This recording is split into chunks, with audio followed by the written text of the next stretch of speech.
Hello, everyone, and welcome back to the Van Maren Show on LifeSiteNews.com. My name is Jonathon Van Maren, and those of you who have been following along with this show will know that I believe one of the most serious issues our culture faces is the issue of digital pornography. And one of the reasons I emphasize this to Christians and to our communities so much is that although the Christian community faces many threats from the outside, most of those threats we discuss on this podcast almost every week, there are also internal threats that can destroy us. Pornography has the ability to destroy the marriages, the families, the communities, and the churches that the Christian community needs to survive. Pornography can tear us apart from the inside. And one of the reasons it's so important to talk about pornography is that so many people aren't talking about pornography. Even though pornography is one of the number one threats, like I've said before, if you add the hours of pornography into days, the days into months, the months into years, the number of years of pornography that were viewed just on the websites owned by Pornhub in 2016 are 524,641 years. The age of first exposure to porn keeps on dropping. And I've had so many parents contact me through my writing at lifesitenews.com, at thebridgehead.ca. We've done interviews with former porn stars on this podcast, and they've said, okay, you've convinced us that this is a problem. What next? What do we do to protect our families? How do we ensure that our kids don't get pulled into this horrifying addiction? And that's why today I'm going to be talking to Kristen Jenson of the organization Protect Young Minds. She is the best-selling author of Good Pictures, Bad Pictures, Porn-Proofing Today's Young Kids, and Good Pictures, Bad Pictures Junior, a simple plan to protect young minds. Just to give you a bit of background on Kristen, she serves as the Prevention Task Force of the National Coalition on Sexual Exploitation. She received her bachelor's degree in English literature and her master's degree in organizational communication. She grew up in both Wyoming and Massachusetts, is the mother of 3 children, and currently lives with her husband in beautiful Washington State, where she works to help parents porn-proof their homes and porn-proof their children. And so to answer the many questions we have received from parents on what you can do in your own homes and with your own children, here is a conversation with Kristen Jenson of Protect Young Minds. Just to start off, because I think it's so important that people understand the urgency of the discussion that we're having today, can you explain to our listeners, based on your experience and all of the research that you've done, why it's so important for kids not just to talk to their teenagers about pornography, but actually to protect their children from pornography? Because I, when I give lectures on this subject, have a very easy time persuading parents of teenagers that this is something that they should be on the lookout for. I have a very difficult time conveying to parents that they need to be protecting, arming, equipping their kids at a very, very young age, unfortunately, in this day and age. Yeah, well, when you think about it, pornography is so very prevalent and accessible on the internet. So, and I think what parents think is that, kids aren't going to be interested in this stuff, right? They're not yet, they don't have their hormones going, and so they won't be interested. But that's a myth, right? Right. That kids actually are very curious because we live in a hyper-sexualized world. So parents have been living in this world and it's been gradually getting more and more sexualized, and we are kind of, we tuned out some of this, or we've become desensitized. But children are not desensitized, and they have all these sexual cues coming at them, and they realize that they need to figure out what this is. They hear jokes. Right. They, and they don't know what this is, and they don't like, with their peers to not be in the know. So, it's really, then what happens is they're curious. Mm-hmm. And if their parents aren't there teaching them from a young age, not only, what sex is, the mechanics of sex, but also the purpose of sex and their values around it. And then the toxic opposite, which is pornography, then your children are vulnerable, because what I believe, due to all the stories and all the information that I've gathered over the last several years, and especially ever since we've got mobile devices, right? The iPhone came out in 2007 and the iPad came out in 2010, and that has changed our world. So ever since we've gotten all these mobile devices and kids are getting mobile devices, I say that every school bus in America is a triple X theater. I want to emphasize that for a moment. And also what you just said previously, which is that your kids are vulnerable, whether you know it or not. And those dates that you just gave are interesting, because I'm only 30 years old. But this has moved so quickly that when you say, so I graduated high school in 2006. The first phones I had, I couldn't download porn on them even if I'd wanted to, right? The iPad didn't come out till my final year of university. And so we're almost, like, my generation is in between the generation that just knows about Hustler and Playboy and Penthouse and the generation that has nonstop access to pornography, as you just so rightly said, on the school bus.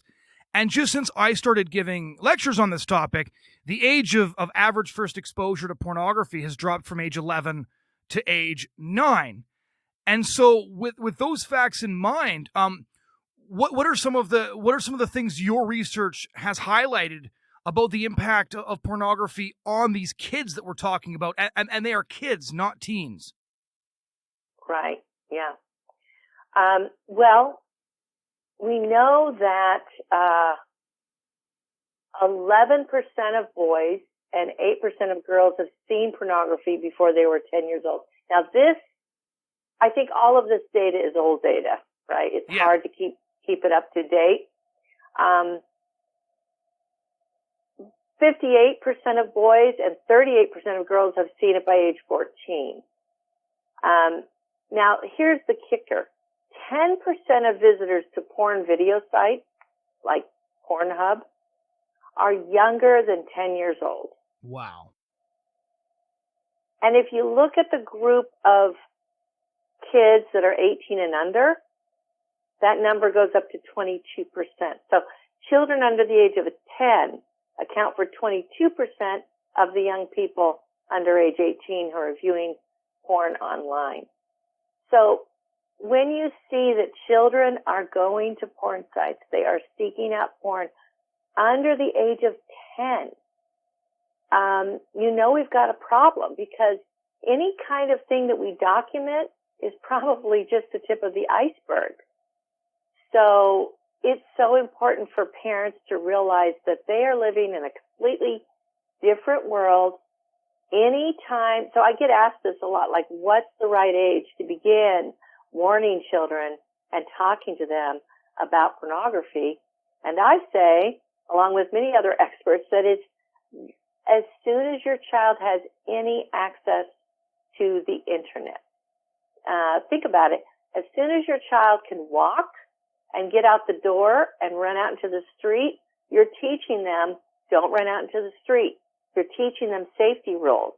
And it's the same with the, internet superhighway. You have to teach them how to be safe online. So what is the impact on kids if parents don't keep their kids safe? And I've been to conferences, put on by the National Center to Combat Sexual Exploitation. I know you have as well. And I remember something Dawn Hawkins said. I forget which of her children had just been born, but she said something very somberly to the crowd. She says, I now know that I cannot keep my children away from pornography. I have to prepare them for the first time that they see it. And so what is the impact on kids if they do view pornography unprepared? And if, God forbid, as happens so often, they get addicted to pornography at this very, very young age, as their brains have barely begun to develop yet? Yeah. So there are a lot of harms to children. So you mentioned addiction. And of course, not all kids are going to become addicted. But they know that that kids that are adolescents, the adolescent brain is actually much more vulnerable to addiction of any kind than, an older person. So if you were 25 before you ever were exposed to porn or were ever exposed to drugs or alcohol or anything, you would have a much better chance of not getting addicted. But young children, think of it, they don't have any context for this. Right. Right? They don't, when they see pornography, they believe that that's what sex is. They see the violence, they see the degradation, and they're shocked. But if nobody's warned them, if nobody's given them a heads up, if no one prepared them to reject pornography, then they're often pulled in because of their innate curiosity. And believe it or not, young children can be sexualized. Right. In other words, they can become sexualized to the point where they feel arousal. And so it's important to realize that even though they shouldn't be sexual beings, they're not ready to be sexual beings. If they are exposed to this kind of toxic sexual material, they can be sexualized prematurely. So we're talking about becoming so involved with pornography that it ruins their ability to have relationships as they grow older. They've done some studies over in Europe that show, I believe it's Germany, that showed that they were trying to figure out why the marriage rate was going down. Right. What was influencing that? And they came up with porn. Like porn is bringing the marriage rate down because people are using porn, and porn, the more you use porn, often you become isolated, and they don't learn how to actually deal with women as like equals, and they see them in such a different way because of all the pornography they've consumed. And when I talk to kids and teens especially, I'm like, if you want a healthy relationship, if you want a healthy mind, a secure job, if you want all these good things for your future, porn will take you in the exact opposite direction from the things that are your goals in life. So you said something. You said something that's important to pick up on there. You said that children can be sexualized, and that's one of the responses I've gotten from parents who say, I don't think that it's important for me to, talk to my young children about it because they haven't hit puberty yet, because they're not interested in that sort of thing yet. And one of the recent cases that I saw, it's a very recent case in Ireland, was a very young teen. We're not talking a 16, 17-year-old person, right? It was a young teen who raped a much younger boy, and the judge, while sentencing him, explicitly pointed to that young teen's porn use as the thing that had triggered him to do this, because of course we know that some of these behaviors are learned behaviors. I've gotten questions from young kids even saying, why does my boyfriend want me to do X? Why does he want to engage in choking? All of these horrible things. We're talking about, again, teens, 13, 14 years old. And the answer to that is it's not normal because it's a learned behavior, and pornography isn't normal. But we've seen this disturbing spike in child-on-child sexual abuse. I've gotten emails from mothers that were just in utter despair. One recent email I got from a mother who gave me permission to share the story talked about her very young son who had abused his nieces and nephews. And she said the trouble started when we gave him an iPhone and he began to look at pornography. I could cite other stories that I can't share publicly that are just in a similar vein. We've seen reports come out in England on this exact subject. And I know that you've done your own research on the subject. So tell our listeners a bit about that reality. It's so shocking that I find a lot of people have a hard time even believing it, because the idea of child-on-child sexual assault is so horrible and so foreign to most people. But yet pornography is bringing this almost unheard of, wickedness into our culture. Yeah, pornography is molesting the minds of the children that are viewing it. And, not all children that, watch porn are going to offend on another child. However, the trend is disturbing. I have been working on this issue for about 3 or 4 years, seeing it as we have gotten emails, as we have seen stories of people that have come forward and said, I was molesting my cousins and no one had touched me. I was just watching porn. I watch porn, and children are wired to imitate what they see adults do. That's how they grow up. That's how they learn, right? Imitation. So when they see adults having, doing, on pornography, doing all the kinds of things they do, some of these children are then going to the next step and acting it out on other children. We have, I recently had a mom who contacted me, and she was actually from last summer. She was watching a little 10-year-old boy that he was friends with her kids, and his mother was a single mom and needed childcare during the summer. So she was doing that. Everything was fine for the first month, and then he pulled her 7-year-old daughter into the bathroom and started doing sexual things with her.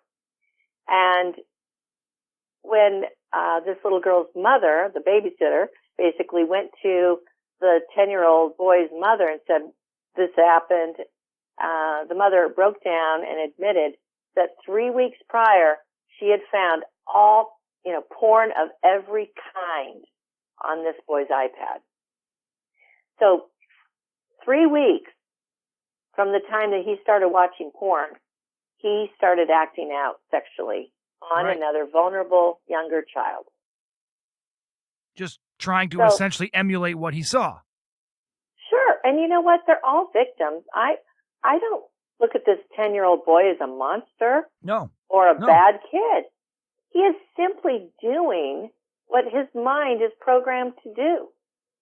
And we, as a culture, unfortunately, are at fault for, allowing this kind of material, to be accessible to children. So children do what children do, and that is they imitate what they see adults do. So, another piece of information that your audience might be interested in is, there's a nurse named, Heidi Olson. She is in, Kansas. She works at a hospital. She is a, SANE nurse. So that's a sexual assault nurse examiner. And so they examine the children that come in, and she is, specialized in pediatrics. So she examines the children that come in that have been sexually assaulted. And she started to kind of see a trend that pornography was involved. When they would find out who the perpetrator was, maybe an older brother or cousin. And the mother would say, yeah, I know they're into porn. They're watching porn. And so they started to document this. And also document the age of the perpetrator. And they found out, when you graph it all out, the largest age group, is 11 to 15 of perpetrators. Wow. 11 to 15-year-old boys. Wow. Why is that? It's porn. And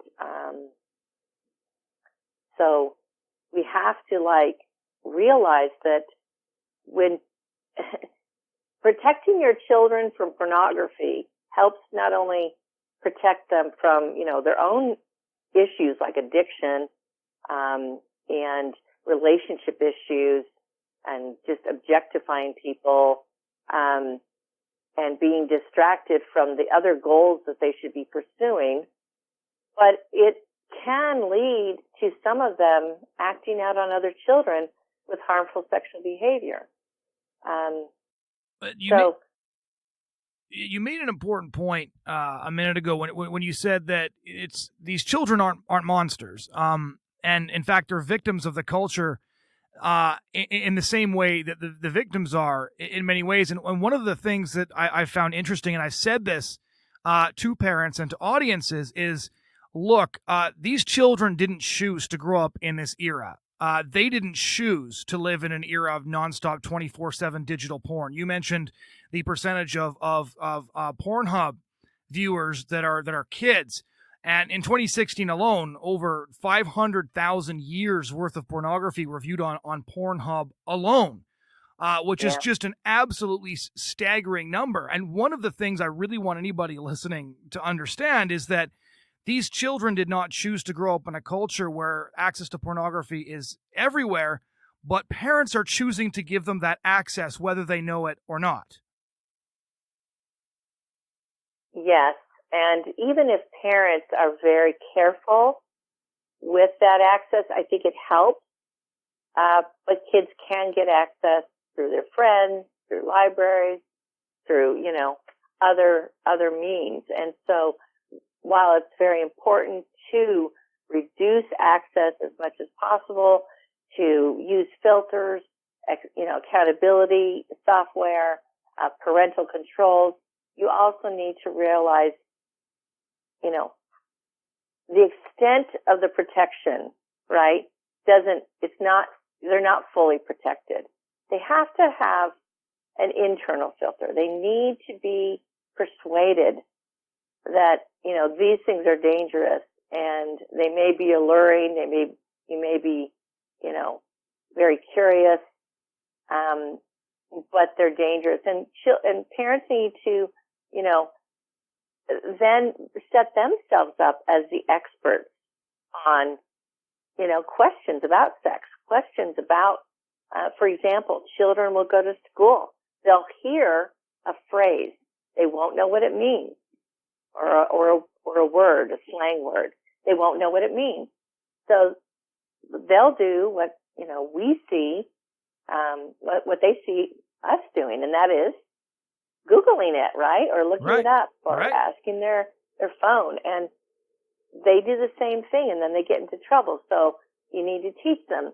There's certain things you don't want to Google. And it's just crazy how many things, one good thing that Google has done recently is at least put the safe search button or, option up, at the top where you can see it better now. But teaching kids to only search in safe search mode and just being cautious. Right. But we have to persuade children. You're not going to be able to just dictate this. You need to persuade them, just like everything else, You need to persuade children to take good care of their minds and their bodies. And one other thing I wanted to mention, Jonathon, is that I just was at the Coalition to End Sexual Exploitation that was put on by the National Center on Sexual Exploitation in D.C. And I had a woman come up to me, and she's like, I teach about this. And a grandmother had come up to her and said, I read Good Pictures, Bad Pictures to my grandson, and it saved him from sexual abuse. Wow. So we know that perpetrators use pornography to groom children. Right. And this young boy had been shown pornography. He had been being groomed. And when he told his grandmother, they were able to protect him from the perpetrator and save him from, sexual abuse. So again, when you protect your children from pornography, you're also helping to protect them from other kinds of hands-on sexual abuse. Right. I believe that pornography is sexual abuse for a child. Yes. One of the things I wanted to ask you, just to give our listeners some context before we get into your book and exactly how everybody listening can work to porn-proof their homes and protect the children in their lives, is what started you down this path of working on how to porn-proof homes and writing this book, Good Pictures, Bad Pictures. How did you, it's a lot of people would say that's a resource that was needed, but it's one of the few resources out there. So what's the personal story behind you writing this book and this becoming one of your life's missions? Well, I always kind of complain that I don't have a better backstory, but what happened was a new friend called me up and she said, do you have some time? I need to talk. And she told me about this horrendous story of her 17-year-old who had been molesting his younger brothers and sisters. And he had been sexualized at an early age. Now, he did have a hands-on perpetrator at the age of 6. It was a foster, sister, actually. But, he had become then, kind of, you ring that bell and you can't unring the bell. And so he had become interested in sexual things. Pornography, he then got into pornography, which only accelerated it. But he was in lucky for him, he got in a treatment group. And he told me later on that of, the cohort that was going through the treatment, every single one of those boys that were in there, had started offending other children because they had been using porn. And porn had kind of been the perpetrator. They'd begun perpetrating on other children because they were using porn and wanted to act out the things that they were seeing. So that's how I got started. I saw that this was a problem, and I woke up the next morning and I just had this, I just felt compelled to find a resource, first of all, for my friend. And I went online to see if I could find a book that she could, read her children about pornography to warn them. I couldn't find that book, and I thought, well, I'm going to write it. And I didn't think it was going to be that hard. I thought, it'll take, I'll do it this summer. But it took 3 years. It took a lot of work. It seems really simple, but it took a lot of work to get the right organization. And we had a lot of parents give us a lot of feedback. And so that was the beginning of Good Pictures, Bad Pictures, Porn-Proofing Today's Young Kids. And we wrote that book for 7 to 11. Okay. 7 to 11 is about the age range. Although I've had people say that they used it for their younger kids. I've had therapists say they use it for their adult clients that have an addiction to porn. Well, you've written a version for younger kids too, have you not? Yes. So one time I was speaking and a mom came up and she said, "Are you going to write a book for preschoolers?" And I looked at her. It felt like someone had sucker punched me. And I'm like, "What?" And she said, "Well, they're online. They're on these instruments and on these devices. And I think we need a book for 3-year-olds. And I'm like, okay. But I started getting so many people asking me that I decided that I needed to write that book. And so Good Pictures, Bad Pictures Junior, A Simple Plan to Protect Young Minds, came out in 2017. So now we have both books.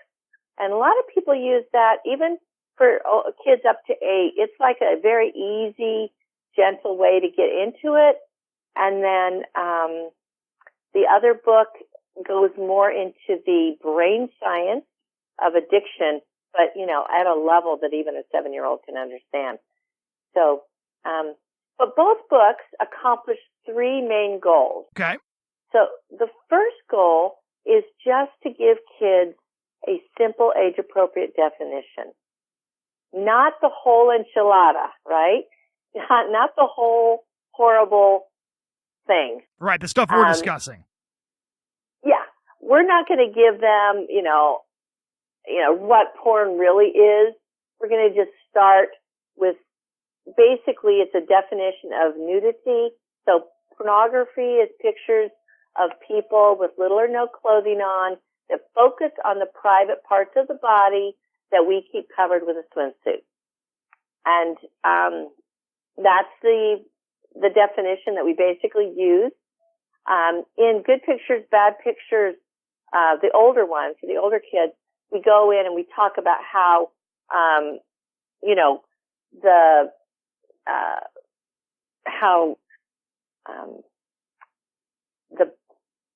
how people feel pulled to it, how it makes you feel, in other words, not just maybe what it is, but how it makes you feel.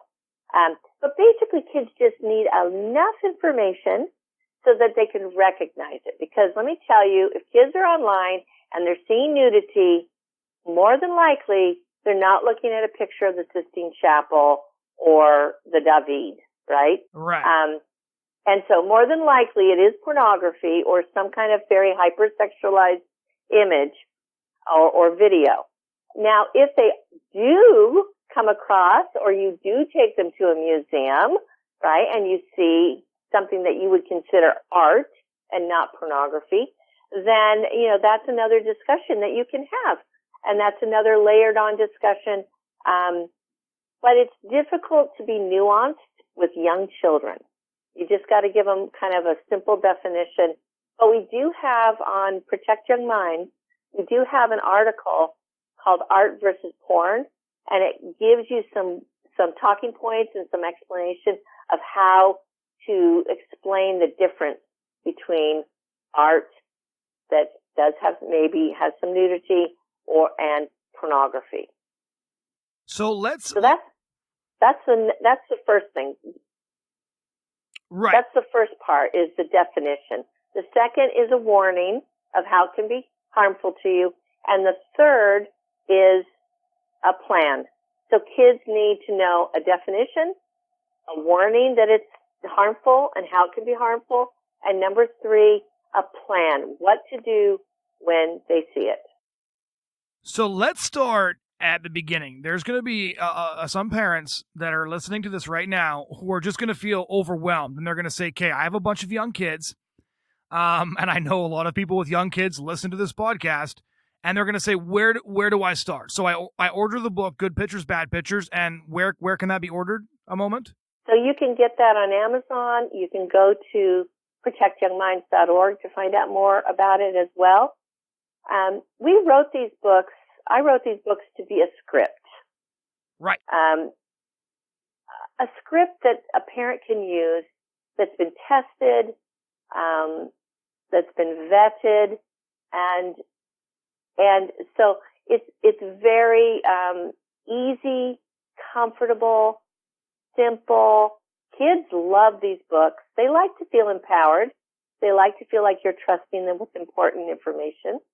And so now, as you read these books, you can change up the script if you want. You can add, you can subtract, but it gets you started. And the junior book is very simple, and it has some great pictures in it. And one thing that we've done with it is to put in hidden cameras throughout the book, and kids love to look for them, and that keeps them very, very excited about it. Right. And so I would say begin, if you have very young children, begin with the junior version, and then keep it out. Kids love these books, and read it to them not just one time, several times, regularly. And then move up to the Good Pictures, Bad Pictures, Porn Proofing Today's Young Kids version when they get to be 6, 7, 8 years old, and they can understand more. And they really love that book because it talks about their brain. There are 2 brains. So we all have a thinking brain and a feeling brain. And of course, that's very, very simplified. But this helps children differentiate between, their cravings, the things that their feeling brain want, and what their thinking brain needs to regulate and put the brakes on, right? So we use a lot of great analogies in Good Pictures, Bad Pictures to help children understand their 2 brains and how to keep their thinking brain in charge. And what I've heard from parents is that they use this not only to help kids protect their brain from, content that is harmful, but also in all kinds of parenting situations. You can say, now, are you using your feeling brain or are you using your thinking brain? Right. The feeling brain is that brain that, wants to eat 3 pieces of, cake or whatever, or gets mad maybe and wants to hit somebody. So how do we bring our thinking brain online? And it's a great parenting tool for all kinds of situations. So that's a great first step. If parents are listening, first, I'll let everybody know, I have a stack of these books. Not only do my wife and I going to use them with our children, but we hand them out liberally when we can, because it's such an important resource. For the parents who are listening and thinking, what do I say first? What you're saying is the script is in your book, correct? How would you suggest, just give a practical tip or two for starting the conversation, especially for a parent who's just profoundly uncomfortable with this sort of discussion and just feels like they don't know where to begin? Yeah. So sometimes parents will use cues in their environment. They'll see, a magazine cover, a sign, at the mall, and they'll say, those pictures aren't good, and I'll tell you why. And they'll just start like that. And we actually have a conversation starter guide on our website. So you can go to resources page and you can get that. We also have a quick start guide that helps parents just really get up to speed on information and how to talk to kids, and lots of tips in there. I would say, this sounds kind of like a shameless plug, but the book is designed for that parent that, especially for the parents that, are struggling with beginning this conversation. And I would just say, get the book and just read it, just like any other book that you would read with your child. And it won't be like we feel all uncomfortable, right? But kids, they don't necessarily, especially if they're young, they take all their cues from us. Right. So they don't, we provide the context. And so if we're just saying, hey, we've got another book to read to you about being safe online, and we need to talk about this, and then you just read it, they accept it. They do, and they don't. Now, if you start with a 13-year-old, well, it might be a little more awkward. Right. But if you start with a 3-year-old, there's no awkwardness. It's just, oh, okay, all right. They just accept it and go on, and we're not giving them, it's not like we're taking all the awfulness of porn and just by saying the word or by telling them about it, we're putting it in their brain. We are arming these kids. We're protecting them. We're giving them the tools to turn away. And they do, especially young children. They will do it. I have so many stories of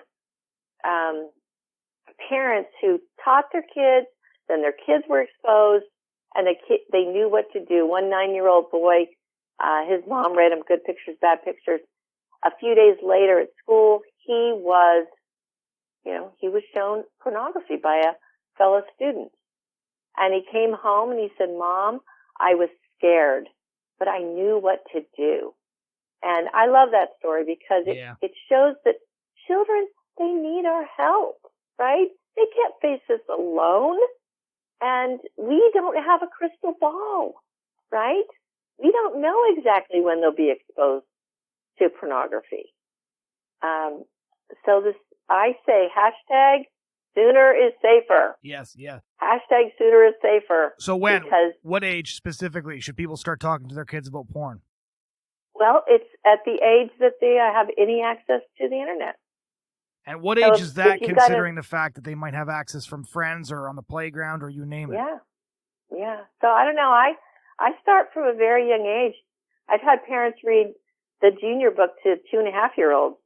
I have a 1.5-year-old grandson, My daughter has already started reading this book to him. He is going to just grow up knowing that there's good and bad in the world. Right. And we're teaching, we teach them about other good and bad things. So why not about this? So I'll tell you another story. There was an 11-year-old girl whose mother read her Good Pictures, Bad Pictures. They sat down and read it together. And this girl, she's in 5th grade. They went on a field trip. They're in the bus. And a boy came and said, "Hey, look at this." Now, she was sitting next to her friend, her girlfriend. And she saw what it was, and she saw that it was porn, and she turned away, and she says, "I'm not looking at that." But guess what her friend did? What's that? Kept looking. Because her friend hadn't been warned. Right. So this is what happens when children are not warned. Their curiosity gets the best of them. They don't automatically know to turn away unless we teach them. Yeah. And they don't automatically know to come and tell us because we haven't asked them to. Yeah. So I guess my final question would be, if you had 5 minutes to convince an audience of skeptical parents who, and I'll just reel off a few of the excuses I hear. My kids aren't like that. We keep them away from the internet. They're not ready for that discussion yet. And you had 5 minutes to respond to those excuses, and I'm sure you've heard 1,000 of, just like them. What would you say to make the pitch for people to get Good Pictures, Bad Pictures, to go and make use of these resources, and to start talking to their kids? I would say that you have two choices. One plan is the cross your fingers plan and hope that your kids are going to be abnormal and not be curious about nudity. Because as biological beings, we are all curious. And hopefully you have a crystal ball so that the day before or the week before they get it exposed, you will know to start talking to them. But that's the cross your fingers plan, and it doesn't work. The second plan is the Protect Young Minds plan, which is start young, make it a normal part of, all the other kinds of parenting things you do to keep your kids safe, and prepare them, give them a chance to reject this material before it becomes, something that is infecting their mind. I have heard so many stories of parents that put it off, didn't know, and then, only to find out that it's on their phone or it's on the iPad. And now it's a whole different ballgame. Now we're not talking prevention, we're talking intervention. Young children even if you have the best kids, good kids get pulled into this. Yep. It has nothing to do with how good they are. It just has everything to do with how enticing and devious the porn industry is. So, don't let your children be vulnerable to this. Prepare them with a plan. Help them to know what to do. Relieve them of that burden so that they have an ally and a mentor, so that they know to come to you when they see these things and when they're exposed. They need to know what to do, and someone needs to tell them. And it really is the parent's responsibility to protect their children. And seriously, if we didn't need books like this, we didn't need resources like this, if parents didn't need to talk to their children from a young age so that they're not only protected from addiction, but protected from sextortion. Children are getting groomed online. They're playing this innocent online game for kids, and yet predators are contacting them. The FBI says sextortion, meaning children getting extorted for photographs. that are increasingly more sexual. This is something that is happening at an alarming rate. The FBI had a report that said this is, one of the major problems among children. So give your kids a chance to grow up and thrive in the digital age, free from the harms of pornography and the harms of sexual abuse. And not only that, the unthinkable of, your child perpetrating or harming another child in a sexual way. You just don't want that to happen. Yeah. And you can talk to your kids. It's not that bad. It's not going to hurt them. It is going to prepare them to live in the world that we live in. That's right. Right? Yeah. So one more time, where can people find all those resources you've been mentioning? Well, they can go to protectyoungminds.org. Okay. And we have a quick start guide. We have a smart plan guide for parents that have unfortunately found out that their children have been looking at pornography. We have another guide for parents that may want to put on an event in their own community and start educating their community. We also have a resource page, has lots of free downloadable guides, conversation starters, posters, all kinds of free resources that augment the books, Good Pictures, Bad Pictures books. So we just want to help parents. We just want to give them tools to make this conversation so much easier and effective to protect kids. Well, thank you so much for coming on and sharing all this essential advice with us. You're very welcome. It's been a pleasure. Ladies and gentlemen, that was my conversation with Kristen Jenson of Protect Young Minds and the author of Good Pictures, Bad Pictures. I would like to urge anybody who has kids to go out and buy this book. Anybody who doesn't have kids, go buy this book, give it to somebody who does. We need to get this problem right. We need to confront the issue of pornography, because I truly believe that if pornography continues to run rampant within our communities, the impacts on our communities are going to be seen in less than a generation. We cannot exaggerate the size and scale of what pornography is doing to marriages, doing to families, doing to churches, doing to communities. So start today. Start today by ordering these resources. Go to protectyoungminds.org. Check out the resources they have there and start working at making sure that those around you and those that you love will not be destroyed by pornography addiction. I have talked to so many people who have been destroyed by it, and all I can say is please, please do not make the same mistakes.